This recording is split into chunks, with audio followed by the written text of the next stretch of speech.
This is Mark Kemp of LasVegasProbateGuide.com with your 2-minute probate tip. The first why of probate is, why does probate even exist?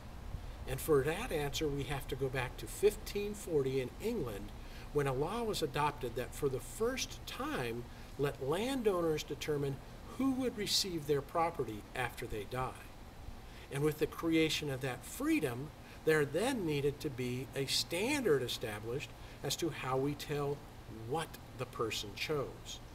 And that standard became that you make a signed writing that's dated and signed by our testator in the presence of 2 witnesses who also sign the document.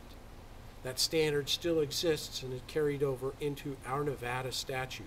Standard proof of will is dated, signed writing in the presence of 2 witnesses who sign in the presence of the testator.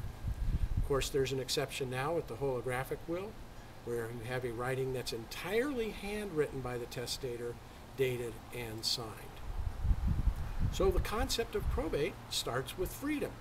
The freedom to choose what happens with your property. And then the system is created to determine what you chose.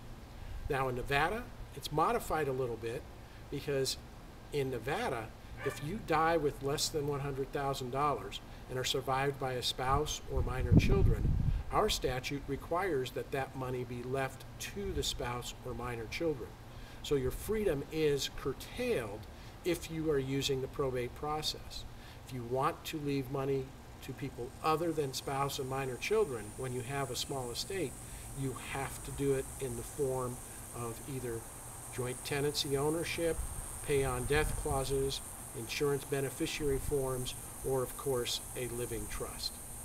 But the first why of probate, why does probate exist? The answer, freedom.